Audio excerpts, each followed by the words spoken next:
In 1993, 3 boys went missing in Arkansas. 3 teenage boys would later be accused of their murder because of the way they looked and dressed, and were accused of being Satanists. The case of the West Memphis 3 is a case that should never be forgotten and remind us that we can be accused just because of the way that we look. Join us as we discuss this controversial case on this episode of A Day with Crime. Welcome to A Day with Crime podcast, where a crime a day keeps the doctor away. Here are your hosts, David and Geneva McClain. What's going on, everybody, and welcome to another episode of A Day with Crime. I'm your host, David. And I'm Geneva. All right, Geneva, it's about 96 degrees here in California. Now, I know that a lot of people that don't mean anything, but I live in the desert, so it's about 110. So what's it like in Florida right now today? Well, Florida is, I don't know what it's doing. It's like in some hurricane going on stuff. Like, this is like hurricane season down here. So it is like 74-ish degrees. Like it feels way hotter than that, but it claims to be 74. But it does this thing where like all day, like, when people are at work, can't go to the beach and stuff. It's like all nice and sunny. And then at like 4 o'clock, it starts raining.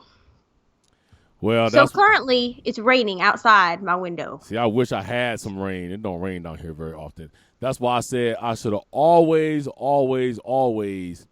sued this group that made a song called It Never Rains in Southern California. Or, something like that. It rains once in a while, so that's enough to sue them. Everybody get these lawsuits out, but they should have made a song called It Don't Rain That Often in Southern California.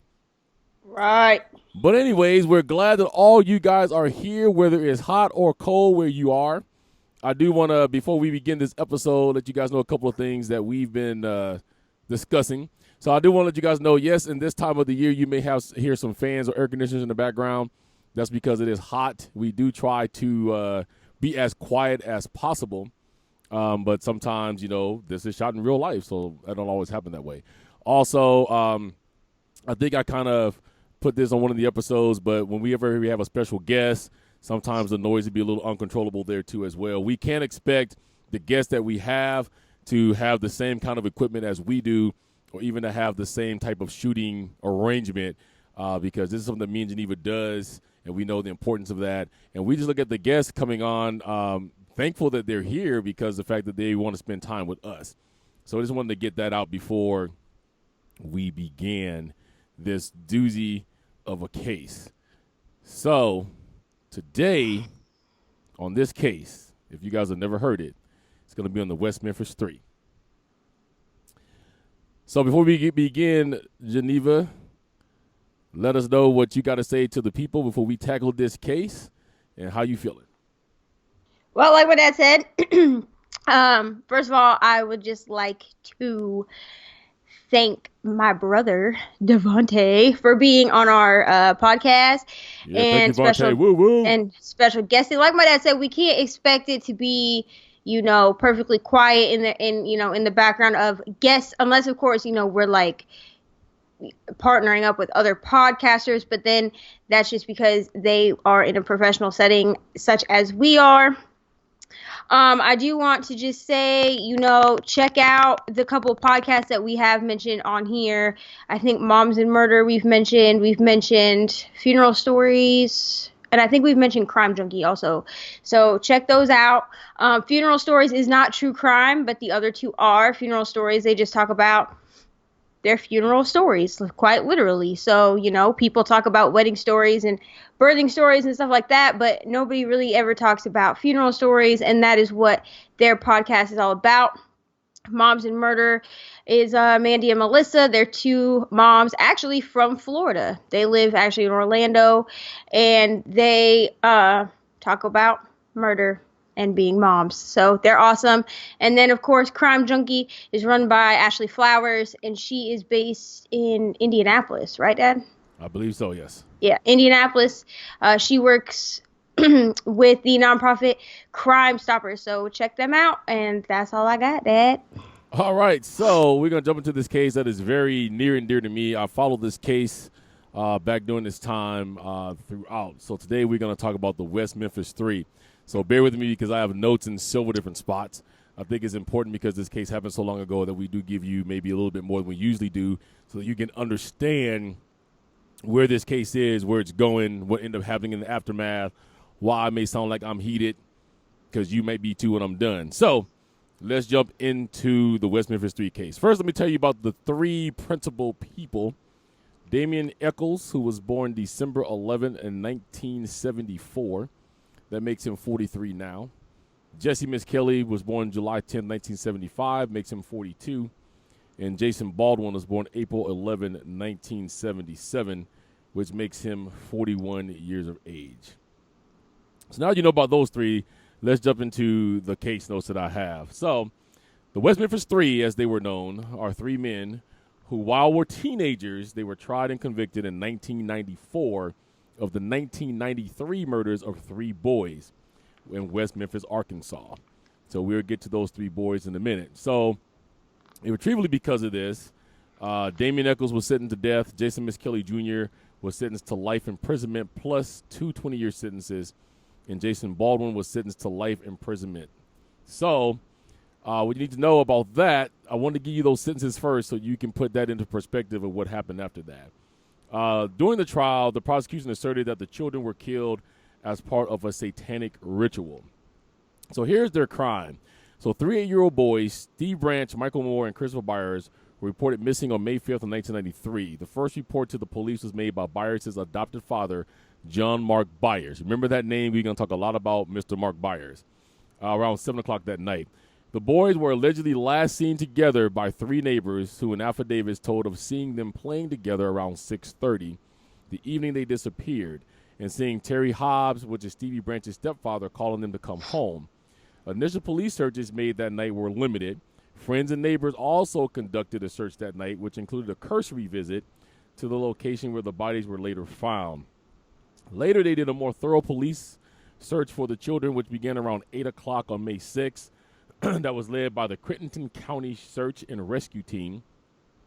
The searchers did canvass all of the West Memphis area, but focused primarily on the Robin Hood Hills. So if you ever heard of this case, it's usually referred to as the Robin Hood Hills murders because of where they were at.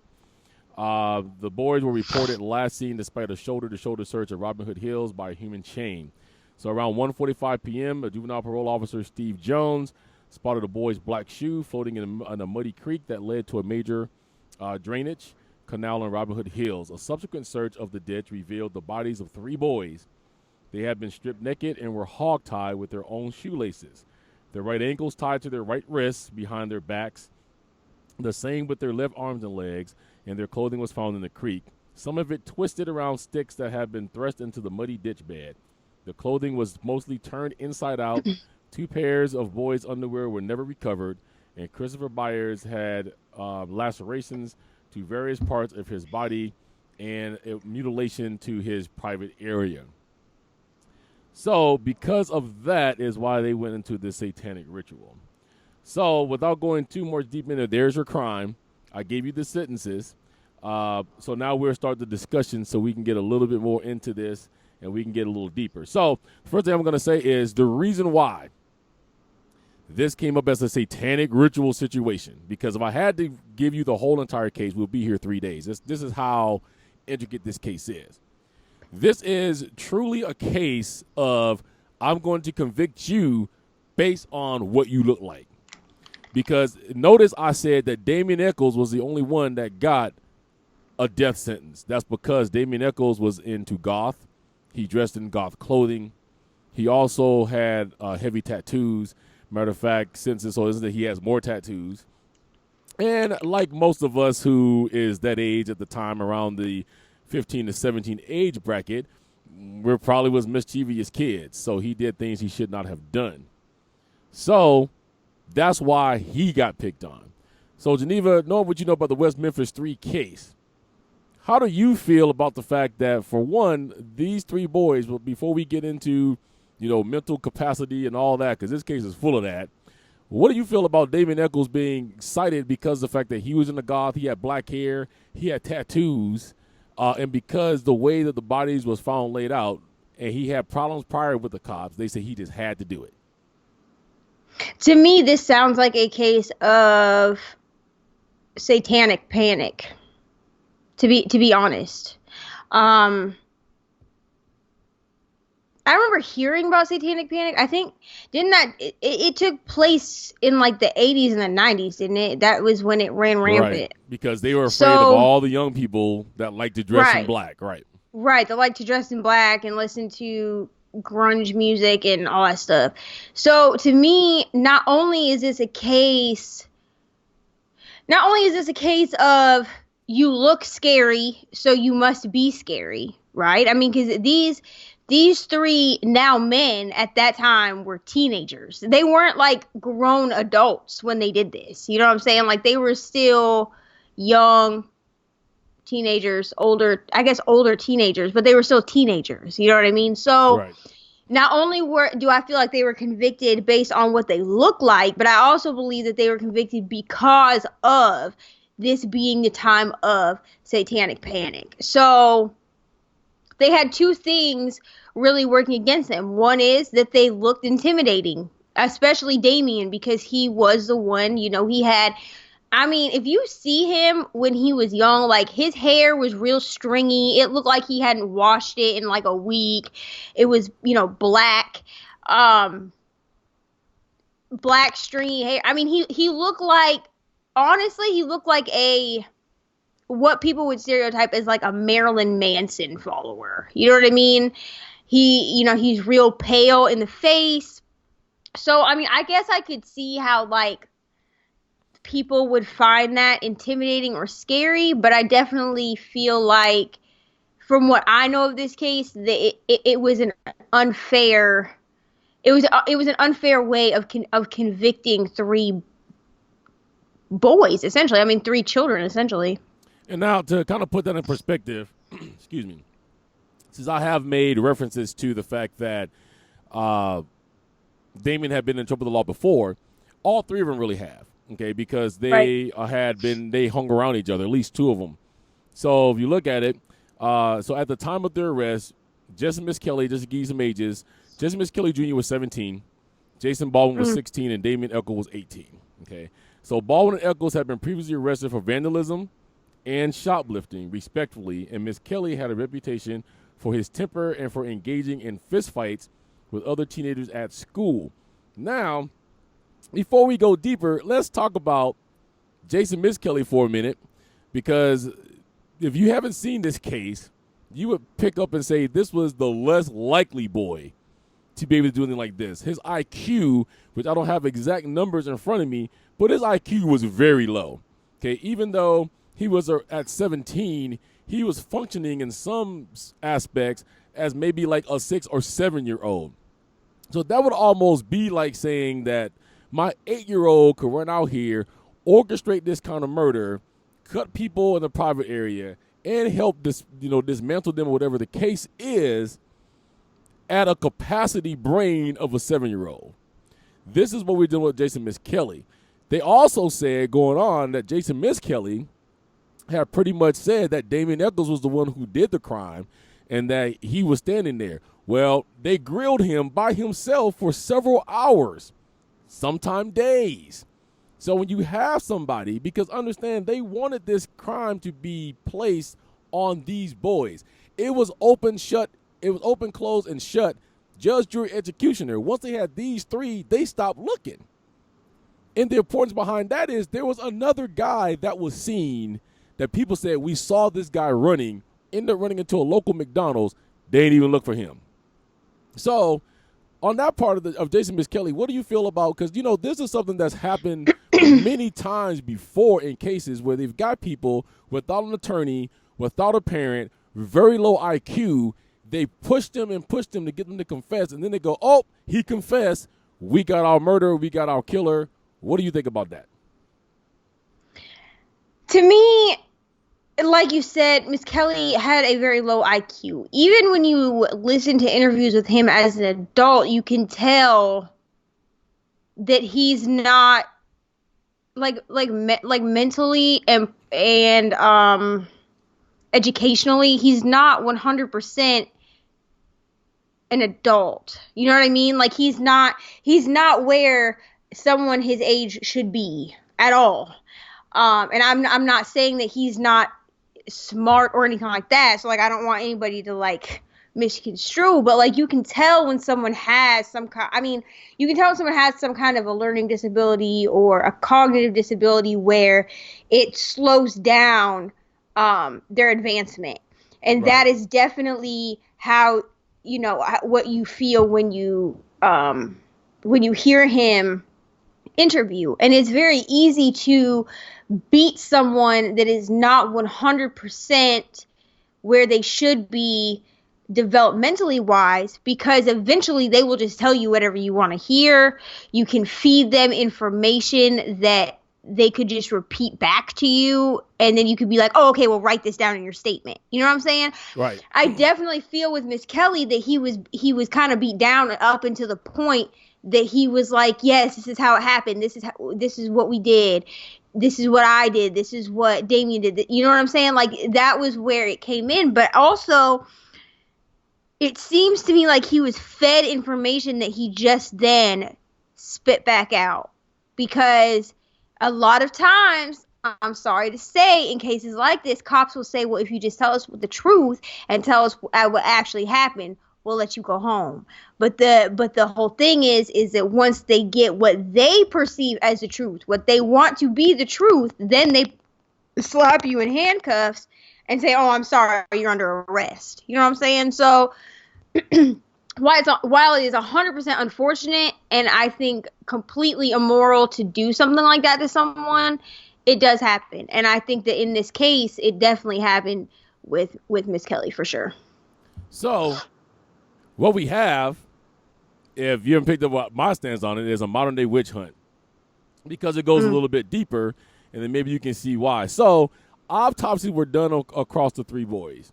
The forensic pathologist, which is Frank J. Peretti at the time, indicated that Byers, he died of multiple injuries, while Moore and Branch died of multiple injuries with drowning, because they did find Moore and Branch in the little creek that was there, and they determined that they had been drowned. Now, the thing that gets the most out of this case, which is why there should have been some more research done, is the police initially suspected the boys had been raped, but they later said that no, that didn't happen, despite trace amounts of sperm and DNA found on a pair of pants. Now, I'm going to stop right there. If you found trace amounts of semen where there's DNA, why are we not testing this against these three boys? You have DNA sitting there. You had another investigator say that there was no DNA there. If you go a little bit deeper, they came back and said that they feel like the Byers boy had been purposely castrated by the murderer. And later comes out says, okay, I ain't trying to be gross, but if you cut somebody in that area, there's going to be a huge amount of blood. You're not going to be able to get away with the amount of blood that's going to be there. There was barely any blood found at the site where they found Christopher Byers, which means that this had to happen to him off-site. So somebody had to do this to him and kill the boys somewhere else and bring them over. I'm heated because we have DNA evidence. We have something that can be traced. You can take all three of these boys out, get blood, whatever you need to get to prove that this was not them. So I stand on my point that it's because it was a witch hunt. They had the three. Everybody wanted, as we'll get more into it in a little bit, everybody wanted these three to be guilty. So I feel, and if you want people to be guilty, why would you test DNA to prove that they're not? Right. You because see, you're right. If you quote unquote lose it, or you lie and say we tested it and it matched, which they couldn't do because they would have to produce that in trial. Why? Because you have a whole town against you. That heats me up. You know, so so I know you feel kind of the same way. What's your thought on that? Do you think, with the DNA, do you think that we could have found out that it wasn't these three and they would have got out of jail before 18 years? Look, we're going to get into this, I'm sure, later, but I feel like there were better suspects than these three boys in this case. You know what I'm saying? there were people that were much more convinced that did this than these three. But because everyone in this town wanted the three freaky kids to be the ones, the creepy kids, the outcast kids, to be the ones that did this, why would they test DNA? You know what I'm saying? Because then they can just say, oh, there is no DNA. Or whatever they're going to say to basically to surpass the fact that there was DNA. To basically, you know what I'm saying? To be like, oh, well, we didn't test it because we were convinced it was these people. But there are just, like you said, it's a witch hunt. Because there were people, I mean, if you go and you watch the documentary on HBO, the 3-part documentary on HBO, at least for me, I was like, but y'all didn't look at anybody else though? Like, I can name at least 2 people that I feel would have been far better suspects in this case than the 3 boys that ended up being convicted and put away. Since you segued into that, let us jump into one. Let's talk about the man that I probably cannot stand more than Jose Baez. So what you guys need to understand is, yes, Geneva said there was 3 HBO documentaries. There was Paradise Lost, Paradise Lost 2, Paradise Lost 3 Revelations, and as of late, a few years ago, they released West of Memphis. Understand that these documentaries was written and was shot from the perspective that the producers, who also did not believe that the 3 was guilty, wanted to shoot a documentary so they can deep dive to find out what they could. Now, before I go on, I want to say that not only did the West Memphis 3, as they were dubbed, have people on the outside who didn't mean anything, like myself, right, saying that they were innocent. But we have celebrities. We have Pearl Jam's frontman Eddie Vedder. We got Johnny Depp. We got singer Patti Smith. The outspoken Natalie Maines of the Dixie Chicks, just to name a few. If you know anything about the Dixie Chicks, they don't throw their names on anything unless they sure. So let's talk about the daddy. Now, they've always said that for somebody to do mutilation of any kind, especially to a genital area, it's personal. Somebody knows you. So how funny do you think this is? If you ever watch these 3 documentaries, and I'm going to say, please go watch them. They still up on HBO right now. You will see what we're talking about. John Mark Byers, as he's better referred to as Mark Byers, was always in the camera.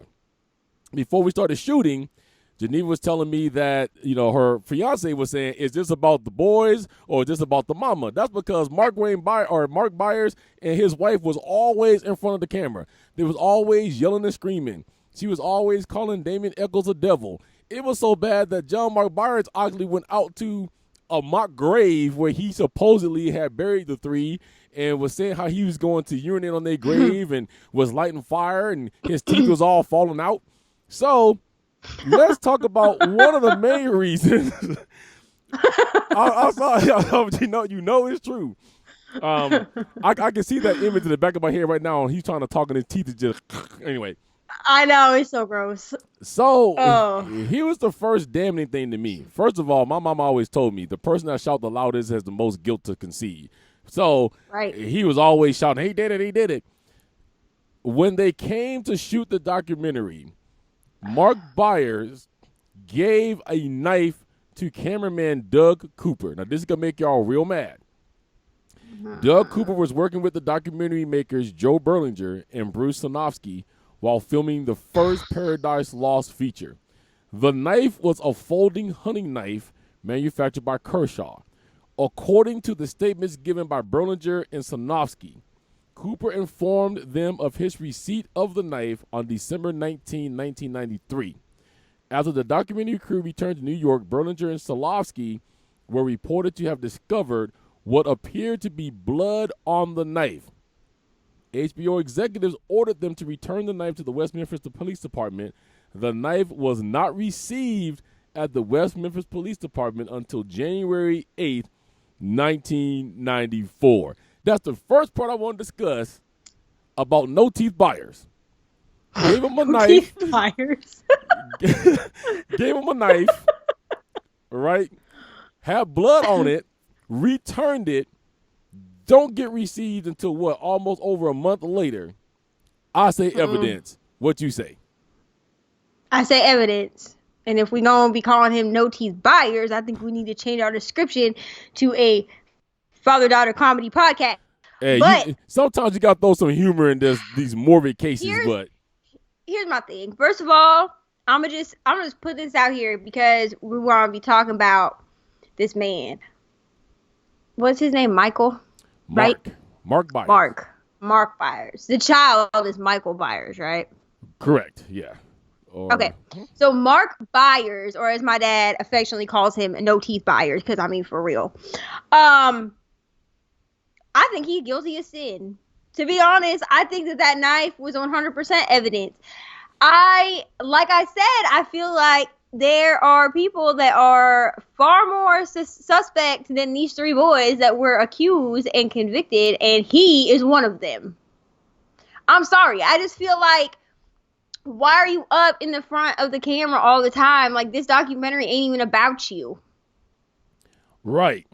And it's about your kid, or your stepson, because actually that child was not his child. I think they had the same last name, like his mama changed his last name, but right. It was actually his stepfather. So look, I can understand why the mom would be all up in there, I guess, because it's his mom, you know what I mean? So I can understand why she would want, but I mean, as a mom though, and of course I don't know because I have thankfully never been in a situation like this, but I feel like even as a mom, I wouldn't be like, if they came and asked me some questions like, do you think that these people did it, and I thought that they did, then I would say yes, but I wouldn't be all up in the camera crew's face being like, oh, he did it, he's the devil's child. Like, she was so extra and so over the top about it that it seems like either she knows something or she was a part of it or something. I don't really know how to feel about his mom. I really don't like to think that mothers would do that to their offspring. I know that it happens. I'm sure we'll talk about some mothers like that on this podcast, but unless I have proof of it, I don't like to think of a mom doing something like that to their child or knowing about it. But at the same time, I feel like Mr. No Teeth over here is real guilty. Now, before we go with Mark Byers, I do want to say this, because the fact that we did preference that there was another guy. I said McDonald's, I'm sorry, Mr. Bojangles. But just so you guys can preface this further before we go with Mark, because Mark fits more into this. So I said that there was another guy that they didn't even investigate. Here's how deep that goes. The sighting of a black male as possible alternate suspect was implied during the beginning of the Miss Kelly trial. According to local West Memphis police officers, on the evening of May 5th, 1993, at 8:42 p.m., workers in the Bojangles restaurant, located about a mile from the crime scene in Robin Hood Hills, reported seeing a black male who seemed mentally disoriented inside the restaurant's ladies' room. The man was bleeding and had brushed against the restroom walls. Officer Regina Meeks responded to the call, taking the restaurant manager's report through the eatery's drive-thru window. By then, the man had left, and police did not enter the restroom on that date. The day after the victims' bodies were found, Bojangles manager Marty King, thinking there was a possible connection to the bloody man found in the bathroom, reported the incident to police officers, who then inspected the ladies' room. King gave the officers a pair of sunglasses he thought the man had left behind, and the detective took some blood samples from the walls and tiles of the restroom. Police detective Brian Ridge testified that he later lost those blood scrapings. A hair identified as belonging to a black male was later recovered from a sheet wrapped around one of the victims.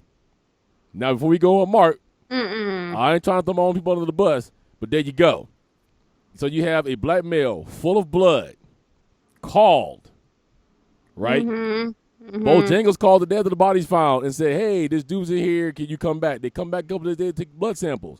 They conveniently lose the blood samples, but you found a hair belonging to a black male wrapped up in the sheet of one of the boys.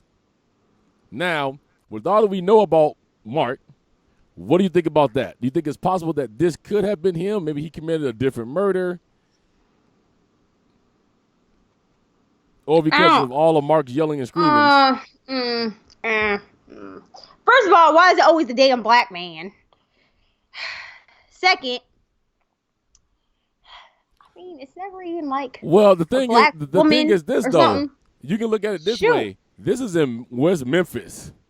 Okay, where I'm sorry to That's say true. it, but there's still a lot of racial stuff that goes down there. They rather That's hang true. these three than to go chasing the black male that was full black of blood. man. First of all, I don't really believe the black man angle. I mean, I know that it's been pretty like substantial. Like I don't. At least I feel like he maybe could have committed a different crime, but I don't feel like it's connected with the boys, with the 3 boys that were murdered. I don't feel so. If he committed another crime that would have resulted in him being covered in blood or bleeding himself or whatever, then sure. But I don't think that it had anything to do with the 3 boys that were killed. So here's what makes Mark Byers even more guilty. Okay, so as you guys go along, you find out we give you a little bit more tidbits just to draw y'all in a little bit more. So what we didn't say is there was a teeth print left on Stevie Branch's forehead. Miss Kelly, Eccles, and Baldwin all submitted imprints of their teeth. They were compared to the bite mark on Stevie Branch. Didn't match. However, conveniently, Mark Byers had all his teeth removed in 1997 after the first trial, but before an imprint could be made.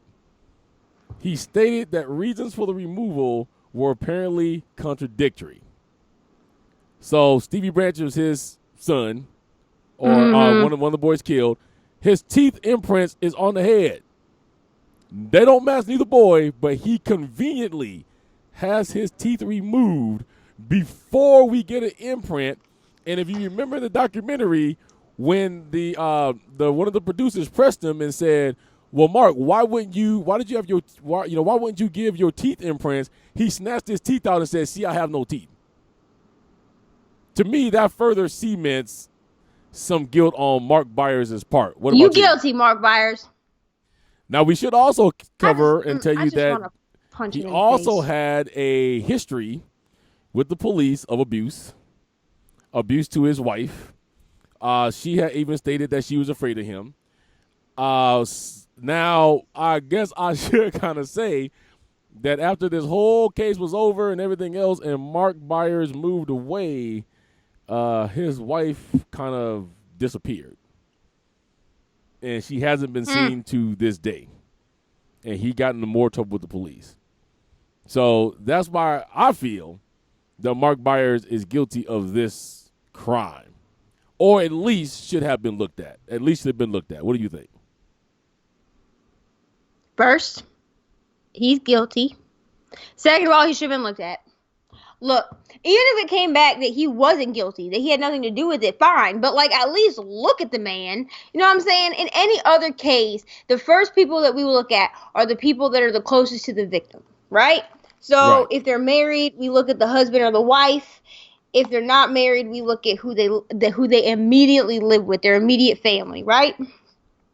But in this case, they were so convinced that these hoodlums, if you will, they were the ones that had to have done it because, again, satanic panic. But at the same time, like I've said, there are better suspects. Like there are people that look better for this crime. And I'm sorry, going and getting your whole mouth of teeth removed. I mean, he probably didn't have a whole mouth of teeth, but you know what I mean. Go and getting your teeth removed before they can take imprints of your teeth. That's real suspect, sir. Like what do you mean? Like, yeah, you could have gone and got your teeth removed after you gave the imprint. Like, you couldn't have waited a month to go get your teeth removed. I don't think that they were that bad if you waited so long to go get them removed in the first place. But then it gets worse. So now you guys are seeing why I said if I had to give you the whole story in the synopsis, we'd be here forever. It gets worse, right? Because so now we've got Mark Byers as a possible suspect. Now, one of the biggest witnesses in the Three Boys' cases was Vicky Hutcherson. She recanted her whole testimony in October 2003. She stated when she gave an interview to the Arkansas Times, She stated that every word she had given to the police was a fabrication. She further said that the police had implied that if she did not cooperate with them, they would take away her children. She then also said that when she visited the police station, employees had photographs of Eccles, Baldwin, and Miss Kelly on the wall and were using them as dart targets. She also claims that an audio tape the police said was unintelligible and that they eventually lost was perfectly clear and contained no incriminating statements. Further evidence that the police wanted just to hang these three. You got a woman who was one of the main reasons that they got convicted, recanted and said, "Oh no, the cops threatened me with my kids. They're practicing dart practice on their pictures." So basically, I was pushed into saying this. Before you say anything, it gets worse. So now we got one father, Mark Byers. They did DNA testing for new evidence in 2007. And this leads to the whole entire Free the West Memphis 3 thing, which I was a part of. I had a screensaver on my computer. I was on the Free the West Memphis 3 site. Same. I had a Free West Memphis 3 t-shirt. I was 100% engulfed in this case because I knew these boys were innocent. So in 2007, they collected some DNA from the crime scene. The DNA they collected from the crime scene was finally tested. None was found to match DNA. No DNA matched Eccles, Baldwin, or Miss Kelly again. A hair not inconsistent with Stevie Branch's stepfather, Terry Hobbs, was found tied into the knots used to bind one of the victims. The prosecutors conceded that no DNA evidence tied the accused to the crime scene, but the state stands behind the convictions of Eccles and his co-defendants. But on May 5th of 2009, Pamela Hobbs' declaration in United States District Court said that one hair was consistent with the hair of Terry's friend, David Jacoby. Now, she finally went on to say, after the murders, my sister Jolynn McCarty and I found in Terry's nightstand a knife that Stevie carried with him constantly and which I had believed was with him when he died. It was a pocket knife that my father had given to Stevie, and Stevie loved that knife. I had been shocked that the police did not find it with Stevie when they found his body. I had always assumed that my son's murderer had taken the knife during the crime. I could not believe it was in Terry's things. He had never told me that he had it. Now we got Terry Hobbs in the mix. Possible that Terry Hobbs and Mark Byers did this? I mean, look at this evidence. Where we go? 100%. Look, this is why I said multiple people, because I could not remember Hobbs' first name. So, look, I think that it's real possible that Terry and Mr. No Teeth decided that they were going to go, and for whatever reason, they got mad. They felt like the boys didn't listen one too many times, whatever. I feel like they had something to do with this. Because first of all, Terry Hobbs, why are you going to have a knife that you know that your son carries around on his person? Which means that theoretically that knife should have been on his person unless someone that knew where he was and that he was murdered took it off of his person. Right? He carried it all the time. If this child always carries it with him. Look, I have brothers that are in Boy Scouts, okay? My mother's boys are in Boy Scouts. Now, if one of them I think at least the two older ones, I believe both have pocket knives. Now, I'm sure my mom does not allow them to just carry them on their person because, they go to public school and stuff like that. So there are some places where they cannot carry them. However, if, say, one of them or both of them said, Mom, we're going to go out into the country and whittle some wood or something, we want to take our pocket knives, and my mom knew that they had those pocket knives on their person, and then all of a sudden the pocket knives were missing because something happened to them, that means somebody took them. But to find it in Terry Hobbs' drawer, that's real suspicious, because why is it in your drawer if your son always carries it on his person? But yet no one found that knife on his person, which means that it couldn't have been like how if you find things on someone's person, the police may take it into evidence and then package it up and give it back to the parents. But it wasn't like that, because the mom is even saying, no one found the knife on his person. I just assumed that his killer stole it from him or whatever. So how do we know that he didn't take that knife off of this child and then use that to kill? You know what I'm saying? Because that would be real convenient. Right. And this was, if you watch the 3 documentaries, this is going to be the feeling that you are going to continuously have throughout this. And it's because, for me, it's because there was so much shouting, so much kill him. I mean, they were really pushing for Damien just to be done away with. I mean, Mark Byers was real vocal about he was really upset that it's taken them this long to put him to death, because they just wanted this whole thing to be over with. So let's move into that. So because of all of this stuff, now we get into kind of like what I want to call a little bit of the redemption phase. So what you have to understand is these boys sat in jail behind the murders, the horrible murders, I should add, of these 3 young boys for about 18 years. They had filed appeal after appeal after appeal, and it was denied.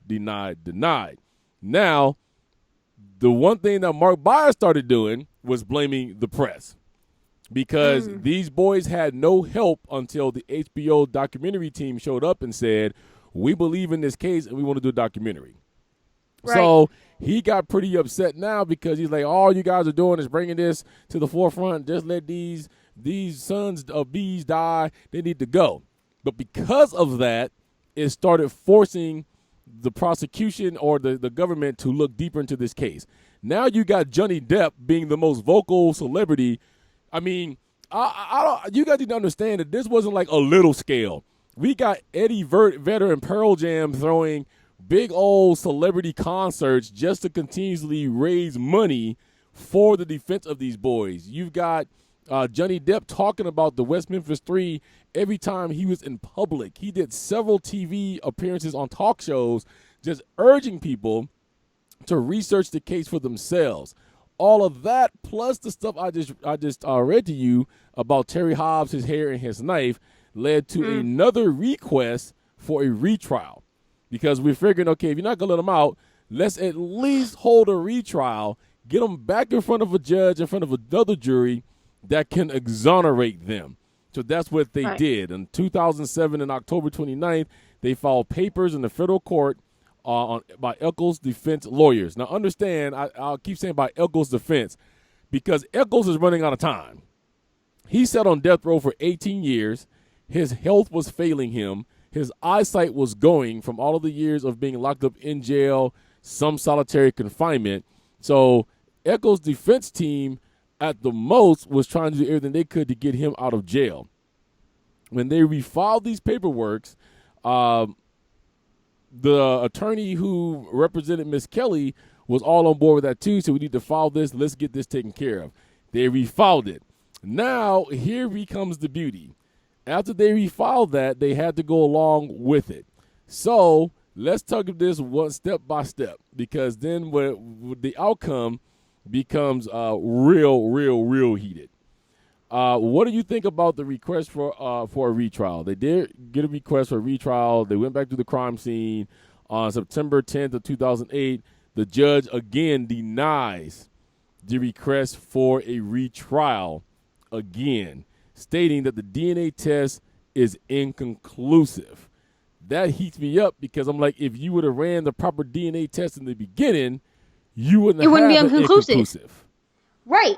So give the boys a retrial. I don't quite understand why they never got the retrial. I think that saying it because it was inconclusive is a cop-out, to be honest. I think that they deserved a retrial, especially because in order for them to ask for a retrial, that means that something was found in order to constitute a retrial. Like, you can't just ask for a retrial unless you have something that you can use in said retrial. You know what I'm saying? Like, it's not something like like an appeal is different than a retrial. Like you can appeal all you want, like until your appeals either run out or you don't have any appeals or whatever your case is. If you have appeals, you can use them until they run out.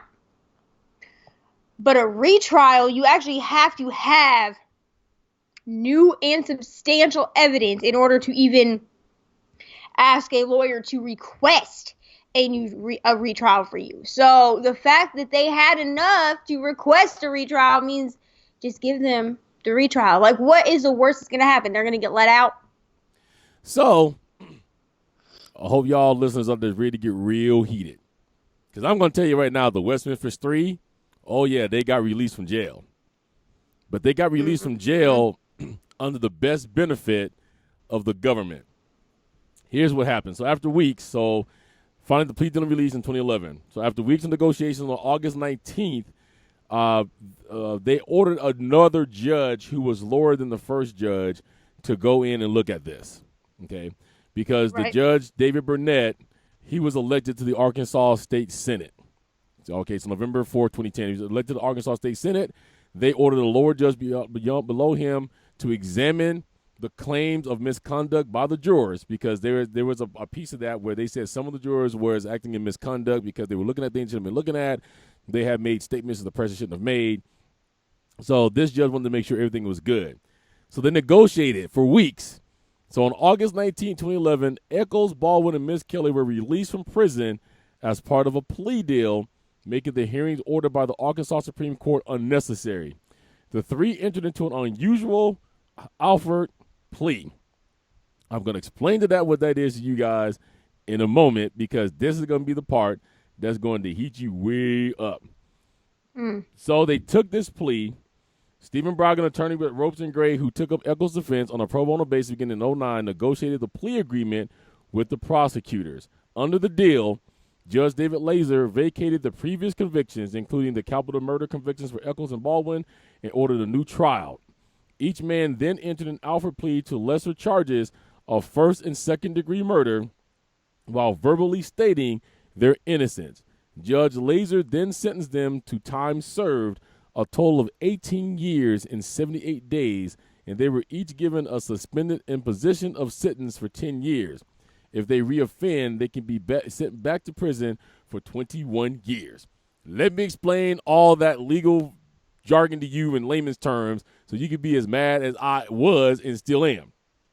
An Alford plea is the most cheapest plea that you could ever take to get out of a situation. What an Alford plea says is that you are going to say that you're guilty, but we're going to let you stand in front of all the media you want to. We're going to put you on the news crews. We're going to put you in the newspaper. You can say that you're innocent, but it's going to go down as you're guilty.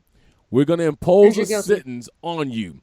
So they imposed a 10-year sentence, but because they served 18 years, that was gone. They time served. Now we're going to impose parole on you, but we're going to go ahead and suspend that, Mr. Victims, because of all the stuff you've been through. But for a period of 10 years, if you do anything else, we're going to have you back here. Here's why that went down. Their lawyers found evidence, some of which I've read to you, that said we want a retrial. They knew that they had enough evidence to go into a court of law, have another trial, and the jury would come out and prove that these boys were innocent. The problem with that is now, since the state made a mistake, you go back to a retrial and they're exonerated. All three of these boys can sue for millions.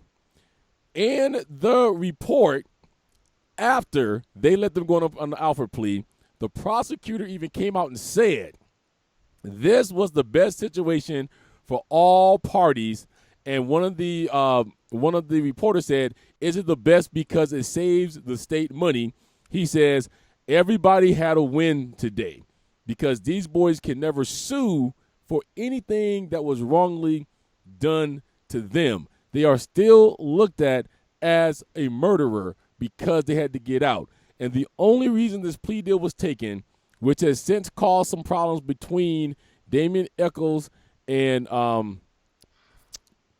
Now I can think of his name. I was going to say Jesse Baldwin, is because they didn't want to take it, but they were urged to take it because Damien was not only sick, but they were about to execute him. And in my beliefs, because they could have waited for the trial, but they told them a new trial could take anywhere from 1 to another 5 years. By that time, they would have killed Damien Echols on death row because they would have hurried that stuff up because there's evidence. What's your thought on the Alford plea in which the West Memphis 3 ended up getting out of jail? Well, we're going to have a new t-shirt design. One's going to say, I want to punch him in the face. And the other one's going to say, I'm done. Okay? Because this is ridiculous right now. I thought that the whole making them take, well, not making them, but basically dangling an Alford plea in their face. Like, yes, they're going to take it because you ain't going to give them any other way out. Like, are they going to sit in jail and then Damien be executed? No. Like, they're going to take the Alford plea and just say, well, I guess it's just a wash and call it good. Like that's what they're going to do, because what other choice are you giving them? Like you're literally giving them either be looked at as a murderer for the rest of your life or die. That's it. That's it. Like that's no, in my opinion, that's no choice. Like, and I do want to say this in preference. Now, all three of these boys are out. Damien is the only one that is married. Lori Davis married Damien while he was yet still in jail. She took a lot of flack for that. I think they had been married like a good 5-6 years before this came along. But she was very instrumental in making sure that this case stayed in the forefront of everybody's mind, and was also instrumental in making sure these boys got a new case. She was the one on the front lines about the whole thing. So since then, Damien has become an actor. And he's also become an author. He's written about 6 books, 2 that pertains to this case. One is called Life After Death, written in 2012, and then one called Yours for Eternity, written in 2014. Now, he has never denied that he has a love for being a Wiccan. He has released a book called High Magica. But your religion, the way you look, the way you dress, should have how many tattoos you got, the color of your skin, should never dictate whether or not you are looked at solely for murder when there is at least 3 other people running around that evidence is highly pointing to, and you just decide not to go look at them. So, what is your closing statements, arguments, discussions on the West Memphis 3 case? Look, first of all, I think that it was sorry, I gotta think about this is a family show, so I gotta be keeping myself. I think that it was a crappy way, because that's the best word I can come up with to describe that, because the other word would make us become explicit and we can't have all that. So I think it was a crappy way to get out. I think that they felt like they were backed into a corner because they were. So their choice was take the Alford plea or the two Jessies, right? They're both Jesse. Right. Okay, so the 2 Jessies would be still sitting in prison, and Damien would probably be dead at this point. So while I think that it was a pretty cruel way of getting them out, I understand why they took it, and I'm glad that they're out, even if for the rest of their lives it will be on paper that they are murderers, which I don't agree with. I definitely feel like the 2, I'm just going to call him his father, even though technically he was a stepfather, but I think that the 2 fathers were involved somehow. They know something. So even if they aren't the ones that did it, you know what I'm saying? Mm-hmm. They know something, whether that's that they hired someone to do it, or that's that they know who did it because that person came and told them. I don't know. But it's very suspect to me that one of them got their teeth removed after finding out that there were bite marks left on one of the children's heads, right? And the other one has one of the children's beloved pocket knives. Like, that's just, it's very strange to me that that these two things happen, but yet they're not looked at all because these other boys looked scary, so they must be the ones that did it. So, I mean, in my opinion, I've always felt like the West Memphis Three were innocent. I know that during the time, Dad, I'm sure you remember during the time that they were talking about free MW3, or I'm sorry, WM3. I had my banner up on Facebook. I had changed my profile picture. I did all that as well because, honestly, like, this gonna sound real funny. Y'all gonna laugh and stuff. But truthfully, it don't even surprise me that Johnny Depp was behind them because, I mean, Damien Eccles kind of be looking like Johnny Depp. Well, Johnny Depp did say that the main reason that he wanted to be a part of it is because he hates bullies, and much like Damien Eccles, he went through some of the same teasing because of the way he chose to dress. And if anybody has seen Johnny Depp lately, as he gets older, he gets a little bit more gothy every year. So, and look at the two of them. Like, if you compare the picture of Johnny Depp and Damien Eccles, they almost look like they could somehow be like related to each other. I'm just saying. Okay, I'm just saying. So, look, I don't think that they did it. I couldn't tell you exactly who did it, but I do feel like the two fathers have something to do with it. They were there. They orchestrated it. Somehow they are involved. Or I'm sorry, they were involved in this, and truthfully, they got away with it. They got away with whatever part of this that they had because they weren't even. They weren't even looked at. You know what I'm saying? So this case really disgusts me. I would like to punch Terry Hobbs and whatever his name, Mark Byers, in the face. I was going to say no teeth because, I mean, really, that's pretty much good description. I would like to punch them both in the face and then ask them what in God's name they were thinking because,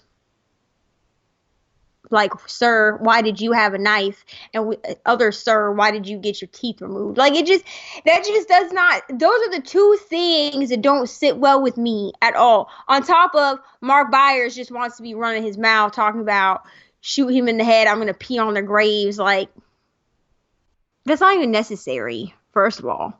So you look like a fool because you're saying unnecessary things. On top of, why are you screaming to the hilltops for somebody to be executed if you're just so distraught? I mean, I understand being so distraught about the death of a child or a loved one, especially a child, but of any loved one, and, like, saying, like, I want to be present at their execution. Like, I get that. Like, that's something that is said a lot when it comes to people that are on death row for crimes they've actually committed. But to just be, like, screaming to the hilltops a bunch of nonsense, it makes you look even more and more and more suspicious, in my opinion. So that's what I got. Well, before I give you guys my last thoughts on this case, I want to say this. Please, please, please, if you have not, don't just take our words for them. I'm going to give them to you in the full title. Go, if you have HBO or HBO Go, these are still there. Go watch Paradise Lost, The Child Murders at Robin Hood Hills, followed by Paradise Lost 2, Revelations, and Paradise Lost 3, Purgatory. These are all three documentaries. Of course, they go together. This is how much the HBO team believed they had to go back 3 times to get all this done, which you would see on the last one is when you start to see that there's some light at the end of the tunnel where they may be freed. Also, if you have Netflix, go check out the movie Devil's Knot. It is still there as well. That movie was made off of the book Devil's Knot by Mara Leverett, which she wrote about the case. Go watch this stuff for yourself, and maybe you'll feel like we do. The bottom line of this whole case is this. Sadly, for whatever reason, we have 3 children that is no longer here because somebody did a senseless crime. The saddest thing about that is we're never going to find out who killed Stevie Branch, Christopher Mark Byers, and James Michael Moore because of the fact that they stopped looking for people. Even an FBI investigator had even said that this crime was indicative of more of a single person than 3 unsophisticated teenagers. There's a lesson to be learned by all of us from this case, and here it is because we've all done it. The next time you're in the street, don't cast a judgment on somebody because of the way they look. Don't cast a judgment on the homeless person because of the fact that he's asking you for $1. We don't know what that person's story is. If you're like me, if I have it, I give it. And I know a lot of people say it's because of the fact that there's a lot of scammers out there. I let God deal with that because he knew where my heart was at when I gave you the $1. If you really tell me you need money to go eat and I give you $5 and you go buy some booze, that's on your conscience. But we all pass judgment against people because they're homeless or they're wearing the wrong coat or they look a certain way. This kind of attitude is what landed these 3 boys who clearly should have never even seen the inside of a jail cell in jail. We have to stop this as a society. We got to stop the witch hunts. We got to stop the politics because that's what it comes down to all the time. I see it in California. We want you to pardon this dude, and the governor knows that he should, but because he's up for re-election, his re-election means more than that. I am happy to say that I back this case 100%. One thing we didn't say is there were so many letters. If you watch this documentary, I used to have this as a background for my Facebook where they had so many letters that it took more than 20 people just across the front steps of the state capitol, wherever they was at, to hold them up. That's how many postcards these people got. So I'm glad that they got out of jail. I'm sad that they spent 18 years of their life behind bars because of a witch hunt that went on.